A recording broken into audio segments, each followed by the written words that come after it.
Hi everyone, Christina Chemhuru here, author of the Do Ask, Do Tell Dating Guide and the workbook. Okay, so I'm going live, second time. It's gonna get better. You know, as one of the most encouraging things you hear from YouTubers is that you have to keep doing it, keep putting videos out there. You're not going to get better unless you keep putting out more videos and you get to improve. So you guys are my guinea pigs. I'm so sorry, but hey, listen, I am glad you're there. So today I do a big shout out to all my friends on the end of the world, Australia and New Zealand. I know you're waking, well, you've been awake for a minute, so hi, glad you're all up and you're doing well on a Saturday morning doing errands. Hopefully you've got much better weather than we do here. We've got fall, yeah, because I don't believe in fall. If there's anything to believe in, it's just summer phasing out and winter coming in. So it can be nice during the day and it can just suck at night, like really cold. And I'd like to say hi to all my friends in Africa and Southern Africa, particularly my friends all over the region. I have friends in almost every country I can think of. So I'd like to say hi to all of you. And I know in the US you are asleep. You should be. I should be. Oh, okay. Yeah, night owl. Every day I promise myself I'll get to bed on time.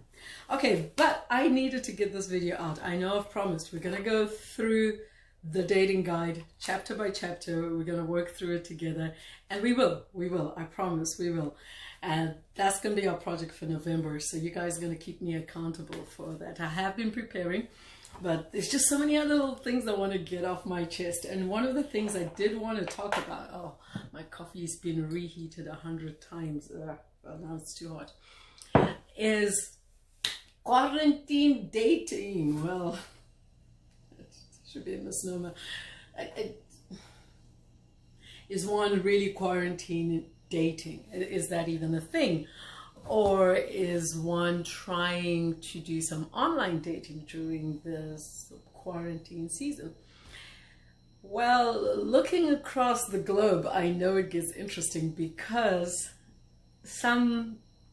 most of the countries have gone through lockdown season at differing times. I remember here in the US, in Texas, we went into lockdown right at the end of March.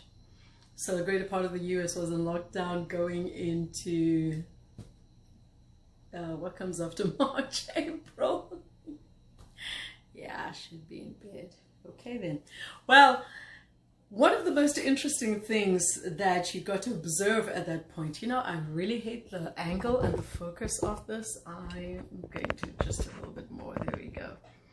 One of the most interesting things that happened during that time is the minute we got into lockdown, OMG, did the inboxes, be they on dating sites or Facebook dating, whatever you have, start to get flooded up. And I'm talking, hopefully, specifically only for the single people. And one of the most notably quiet demographics during the lockdown was the singles. You didn't hear zip from them about how it was being a single person during lockdown. You didn't hear anything about, hey, who is that? Jonathan, why are you up? Okay, hi. You didn't hear anything about how miserable it was for single people. And in fact, if there's been a time where people did not complain, it has been during this time. You did not hear single people complain. Do you know who you heard from?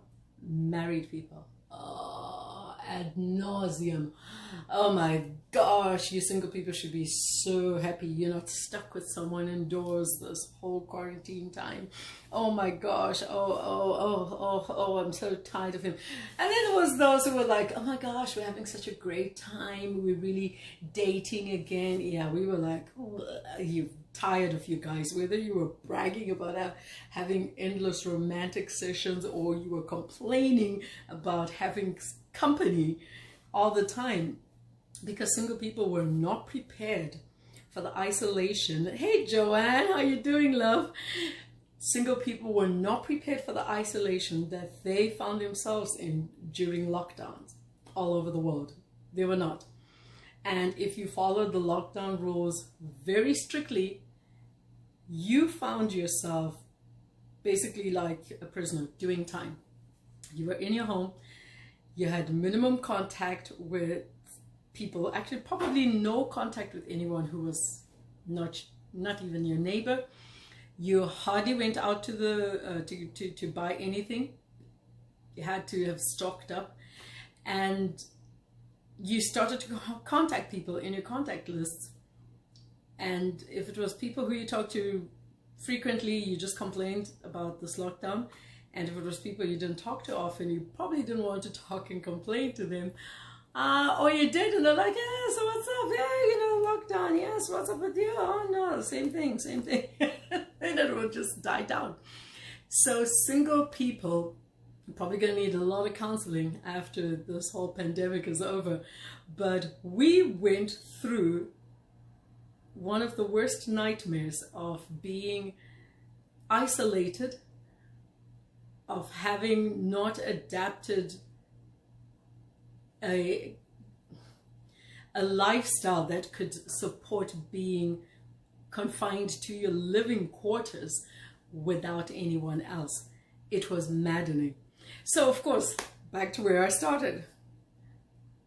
I did kind of like sign up on Facebook dating to see how that would work, so at least I know what I'm talking about. Boy, oh boy, oh boy, did I get a lot of traffic coming in. I mean, every guy with a pulse was sending something. I mean, forget the algorithm, I think they just were like any age, any race, any zip code, any country.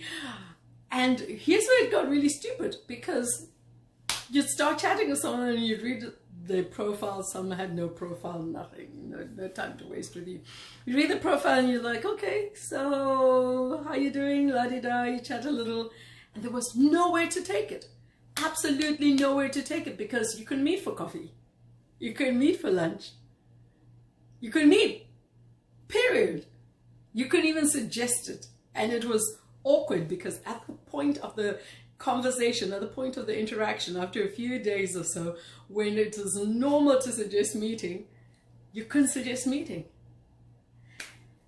Wow, even I was stymied by that. I was caught unawares. This has really been a new situation for a lot of people. And again, I am going to say, it is easy to complain. It is easy to vent. And I'm not throwing the married people under the bus. I know it's a huge change for you too. But the single people, at least around me and even online, have not been complaining about how rough it is, how really jarring it is, and how big of a lifestyle change. Hey, Charlesetta, what are you doing up? You're in my time zone. Single people have not been complaining about, good morning, love, about how hard it has been through this quarantine and through this lockdown. And I don't know if that's something to commend and applaud, perhaps, because it would have sounded like a pity party. But we do need to come together. We do need to come together, have a community, and talk about this. Talk about how we're coping. Talk about how this has changed us and how this has affected us. One of the things I did see and did hear people talking about was, when the lockdown's lifted, people are going to go crazy. They'll just be meeting up with strangers just to go out and do stuff. And I really hope that hasn't been the case. That's when I really wanted to put out this message and say, yeah, we may have to just slow down a bit. You're going to have to just, get in touch with what it is you're looking for in a relationship. And don't just run out on the impulse of, I have been in lockdown, I've been quarantined, oh my gosh, I want to be around somebody. Or falling for the trap of all these people who are flooding your inbox because of quarantine and just entertaining people. Hey, how are you doing, George? Just entertaining people because all of a sudden you had an influx of attention from the opposite sex during lockdown. That's not the best approach. It is not recommended. It is it's good. If dating really is a numbers game, great. Work those numbers electronically in the inbox. But when it comes to meeting, still be cautious, not just as far as the pandemic is concerned. Still exercise all the caution you would have ordinarily exercised. But at the end of the day, don't forget to go in with a clear head. Set your goals, get the book, know what it is you want to ask, know what your deal breaker questions are, present those to the person so that you know if they're serious. When I came to the US, having already met a lot of people here, I thought, okay, let me see how dating can be different here. And oh yeah, it's a whole different ball game. Yeah, it has been very, very different. And then there is no way to just categorize people here by any demographic. I can't speak to how it is dating an African-American male versus dating a white male versus because within each race there's subsections, so you can't even go by race, you can't go by age, can't even go by religion. Dating in the church, that's a whole new ball game that I am even beginning to start to understand. That's for another day. We're going to get to that. If you thought you've seen crazy and weird, I've got something for you.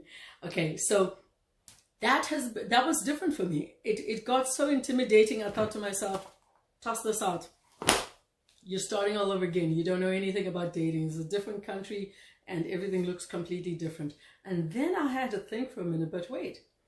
Though the approach to dating, the way people go about socializing may be different, at the end of the day, when I'm sitting face to face and looking at a person, this is still going to come in handy. We still go back to the basics, knowing what your deal breaker questions are. I'll give you a little example. You don't trust online dating? Yes, online dating is something I have never really cared for. I have met quite a number of couples, too many now, who have met their life partner online, and they're now married. They're raising wonderful families. So it does work for some people, but I think it has to work. It works more for you if you're not skeptical like I am. And there's times I've told myself, okay, you are no longer skeptical. You can do this. And I came out of there wanting to sue Match.com. I said, I wound up having to meet and entertain people that I would have never talked to. That's what. Oh, I'm gonna sue you, Match.com. Anyway, online dating, to me, what it is, okay, picture this. You're walking down the street, right? You see a guy, he sees you, and depending on what appeals or interests each other visually, you may continue to look at him until he looks at you and vice versa, and you may smile at each other. That would be a person who online you would continue to interact with. On the other hand, there are people on the street who you don't know. You don't look at them, you just glance, oh, there's a person, they glance, there's a person, and you keep walking past each other. Unfortunately, online, you are going to waste some time discovering that that's the person you would have ignored. And it's actually a matter of saying hi, like to each person. Yes, you can put a search criteria and all that, but Lord have mercy. Online brings into your life, to your attention, people who you'd have ordinarily not even noticed or been aware of in real life. And that's a lot of work. Yeah, you're laughing. Yeah, but it's a lot of work. And I find it a bit taxing because it is a lot of work. You have to be psychologically prepared for that. And it's not that the people online are bad. It's not that the people that you pass on the street are bad. They're not bad people. Just not your type, and you wouldn't have been their type. But just online, you may have been forced to actually interact with each other first before you discovered that. But if you go back on the street or at work, at the gym, at the supermarket, you realize very quickly that, yeah. How many people do you meet in the supermarket and you actually chat with and interact with? They're not that many, right? And there are some people you notice, you're like, he was nice. I like her smile. Ooh, I like that outfit. I wonder if you noticed. I wonder if, they're going to circle back and ask for my number. Those are, but if you consider how many of those people do you meet on a day-to-day basis? Well, it depends. How many places do you go out to? Do you do your errands and you actually give yourself an opportunity to walk past a number of stores? Do you park right outside the place you want to go into and you quickly hop in there? The more you're outside interacting, the more individuals you pass by before you actually see somebody who catches your eye. So it's the same thing with online.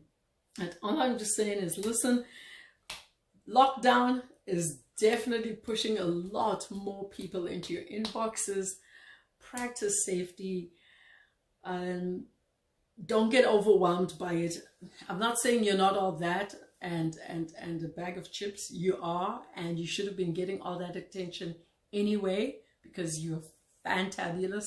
I know it. You should know it. But people sometimes are so busy. People sometimes are so preoccupied with the demands of work and just making ends meet. And they just hope somebody will happen along their way. And now they're stuck at home, they're in lockdown, they're in quarantine, and they suddenly, they got a lot more time and they suddenly want to address the thing that means a lot to them, but they've never invested time in it. So suddenly they're there, they're looking for you online. So yes, you deserve the attention. Don't be too skeptical about it. You should have gotten a steady, even flow of attention from the opposite sex, but our lives are so linear at times. We only have interaction with people who are no longer eligible. So whilst this traffic is coming to you, and it may have increased, it may have dropped a bit since some economies have picked up again and things have gone back to some kind of norm. But anywhere where you have say this pandemic or anything else causing a situation where people are forced to be indoors again, you will find that people will resort to where they know they can reach out to people, and that is online, and you're going to get that attention again. So go in it with a clear head. If we ever wind up in another lockdown for any reason, just remember that this is going to happen, and this time be ready. You'll also be ready. You'll be ready to spend more time online, to get some projects, get some hobbies done. So when you're going to spend more time online, I want you to think, okay, how am I going to go about it? How I strategize, study. My mentor, the late Dr. Miles Monroe, always said, if you say you are very serious about something or something's very important to you, it'll be evident by the amount of time you spend in it, how much time you invest in it. So as I said, read a book. If you don't read this one, read anything else. Follow me, subscribe on my YouTube channel. I've got put some links down here and get some notifications. Let's chat about this. I'm going to have some interactive sessions coming up. I'll have some callers coming in and we're going to talk about this, talk about some crazy things and some fun things, but things that actually do happen and how best to navigate these things. All right, so look, it has been awesome. It has been awesome. Got some lovely little comments over there. Now I'm wide awake. Good luck going to bed. Hi, Emma. Yay, you just came in time to say goodnight to me. No, I'm kidding. So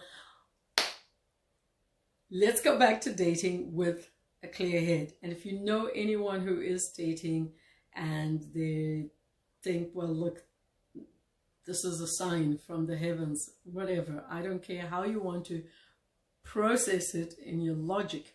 But what you do in actuality is you've got to be focused in your dating approach and make sure you're not wasting anyone's time. My personal standard, first things first, it's coffee. First date, if we're meeting in person, is coffee. But to even get to that, we've had some conversations together, text, online, or on the phone. I've probably knocked off my deal breaker questions very early on, so I know if we should continue talking or not. If you look good so far for the deal breaker questions and I look good so far for you, we can continue talking. Otherwise, I'll tell you, no, honey, you're good looking, you're awesome. I wish you the best. Yeah, this isn't going to be it. All right, next. No, I don't holler next. It just, yeah. But I'm not dismissive. I let the person know what is going on. Let me give you one of the deal breaker questions, because I have fun with these. I have fun with these. So, I always got to borrow an extra set of ice. You know, I remember one young man who was dating in about 2012, 13. And I remember he complained to me that, these girls, this was in Dallas, he says, and you know, he dated a girl and found out somehow, 6 months into dating her, that she didn't want to have kids. I couldn't fault her, but I looked at him like, were you in a coma for the first 6 months? What the heck? How do you, he was what, 40 something, he just turned 40. And it was that point in his life where he was just waking up. And I thought, how do you date a woman for 6 months and never raise the question of, does she want to have kids? Hey, Olivia, hi, darling. How do you date a woman for 6 months and not ask her if she wants to have kids, if that means a lot to you? If you've got to the point of your life where, I don't know, you're in a mild coma and you've suddenly woken up and realized you want to get married and start a family, and then you date a woman and you go for 6 months without ever raising the issue of babies, that's on you. I'm sorry. If it's your deal breaker and you didn't raise it, that's on you. That's on you. You should have raised it. If you thought it's too soon on the first date, well, then maybe on the second date, maybe on the third. 6 months? And this is the kind of stuff I'm talking about. There is stuff that need not be a surprise. Okay, there's surprises to get in life. The ones I personally like are wrapped up in a box and stuff like that. Okay, so deal breaker questions. It's just a little dabble. We're going to work through this in the month of November, and we're going to have some fun and have some absolute fun. All right, so chapter, you see these glasses actually there for a purpose. There we go. Oh, we are absolutely going to have some fun with this.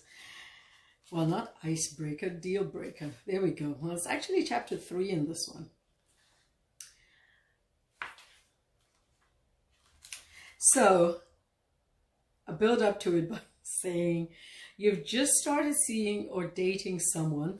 What would you consider to be a deal breaker that would cause you to stop seeing them if you found that out about them?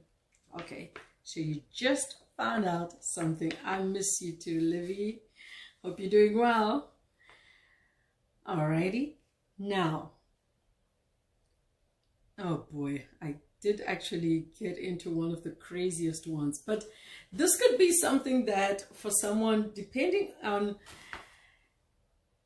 your own experience, your own standards, your own belief system, this could be a deal breaker. So I have one that says, if you're a woman, you could ask the guy, have you ever been hit by a woman? Now, I have asked this question for fun, whether I'm dating or not. And this is a good place to actually get your confidence. Ask anybody these questions in a conversation and see the reactions you're going to get. You'll see why this book was so much fun for me. Ask them, have you ever been hit by a woman? And if they say, hey, it doesn't matter what they say. Ask a follow-up question. Ask what had happened. And ask what they did. What they did before, what they did after that. And if you're a man, ask, have you ever hit a man? And ask what happened. Let them narrate the incident and how it happened. Now, if you're a woman, ask the man, have you ever hit a woman? And if you're a man, you would now ask them also, have you ever hit a man? Being hit by a man? And how did that happen? Narrate the whole incident and how it ended. Now, of course, you have to be careful because you're going into very delicate territory, and this is something I'm going to start by covering at the beginning of November. You want to be trustworthy, and you want to be prepared for the answers you're going to get. So please come along with me. Next week, Friday, well, next weekend, will be the launch of us going through the book together, first time together. I may repeat that series later. Well, for this first time, it will be free. So you can come on board and we'll work through the book, the dating guide, together. Week by week, we'll just break it down and it'll be interactive like this. So that's going to be an absolute blast. So get your deal breaker questions ready because I'm going to be asking you to chit and chat. It won't be at this time of night because I do see that I do have a nice audience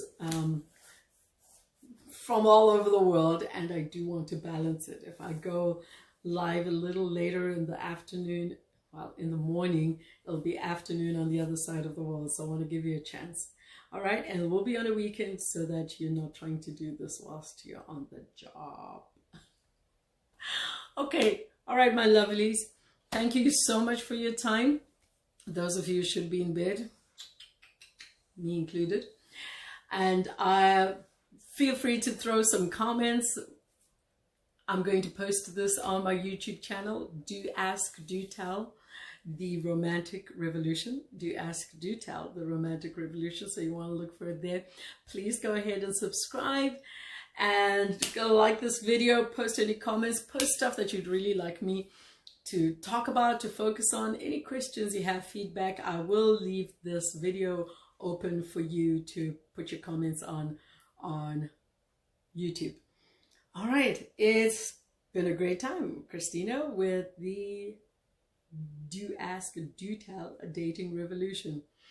I miss all your sweet faces, all the people I've seen here tonight. You're people I personally know, and I do look forward to seeing you again one day soon. Okay, and this is it. Hi, I'm Christina Chemhuru. Thank you for watching my video. I'm the author of the Do Ask, Do Tell Dating Guide and Workbook. Go ahead and smash that subscribe button and hit that notification bell so that you're among the first to know when I have new content. Thank you for being a part of the Romantic Revolution.